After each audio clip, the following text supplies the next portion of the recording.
when firms like Apple and Amazon and Microsoft get into the live television business or get into the advertising television business. Amazon's already in the advertising business. Apple's getting into the advertising business. Microsoft is about to be one of the most important ad sales teams on the face of the earth when they sell Netflix's inventory. Isn't this the promise? Like, shouldn't these 3 or 4 platforms and then add Disney Plus and Hulu to this? I think that it's really kind of a triple win. It's a win for everybody. The platforms that have all that data can do the best job of delivering ads to people. The ads will be more effective. They can deliver a better experience because they're showing ads to people that are relevant, that they're going to care about, and presumably the ad load's probably going to be lower because they're more effective.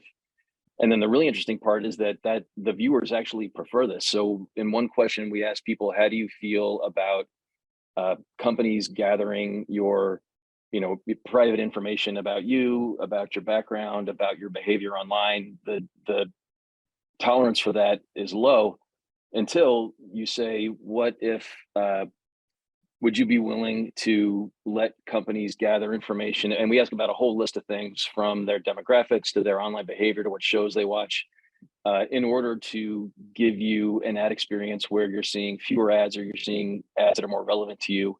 And they all say, not all of them, but a really high percentage of them say, yes, I definitely would do that. So, Mike, I think you really framed this correctly, where it's a transaction.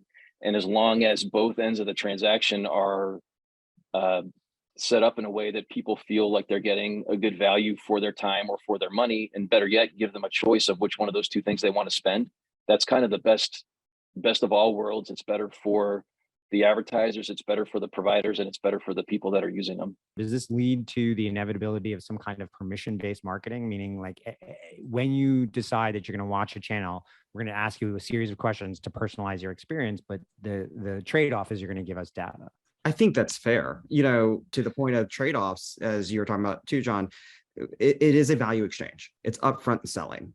Just like I've trained sellers in the past, when you walk into a room, you tell the person that you're pitching to what the price is going to be before you actually pitch them the product, and get their agreed opinion, get them to agree that they're going to listen to what you have to offer, and make sure you're explaining what the benefits and the trade-offs are for that hour-long conversation. Just like with media, people generally will say, and kind of like as people, as somebody in the Q&A was saying, no, are you sure people are going to prefer to watch no ads versus ads?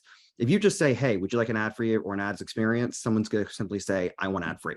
But if you say, would you like an ad free experience for $10? Would you like a ads supplemented experience, much lighter than that of cable, for $5?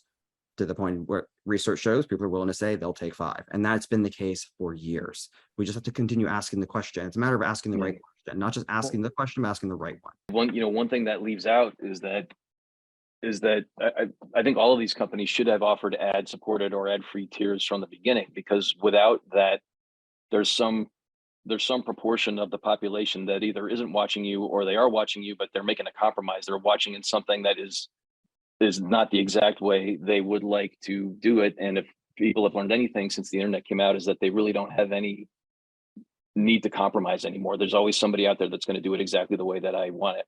But the unfortunate thing regarding that is we're dealing in a world where it's all about value exchange. And can you measure the value? If we went to a world where we didn't collect data to personalize experiences, the web would be riddled with the dark ages of web. As it looked like, you look 30 years ago, what were all the ads that we saw on the web? And that's why our parents say, don't go there. So that's what that is we've forgotten what that is. And if we show that trade-off, humans are logical creatures. If you explain all of the elements, most of them, yes. But in general, from a generalized standpoint, we are logical creatures if you explain all of the elements of the decision to be made. Well, and I think that's the major difference between Web 2 and Web 3 is in Web 2, the products seemed all free, but you were the product. And we all clicked on the terms and conditions. And, how many people in the audience here have banking apps on their phones? How many of them read the terms and conditions before they downloaded those banking apps? Do they understand that there are firms out there taking your data and anonymizing it, but turning it into great research? When you turn on your Samsung television, they're collecting data, and you probably clicked on the terms and conditions before you read that. Not everybody understands that.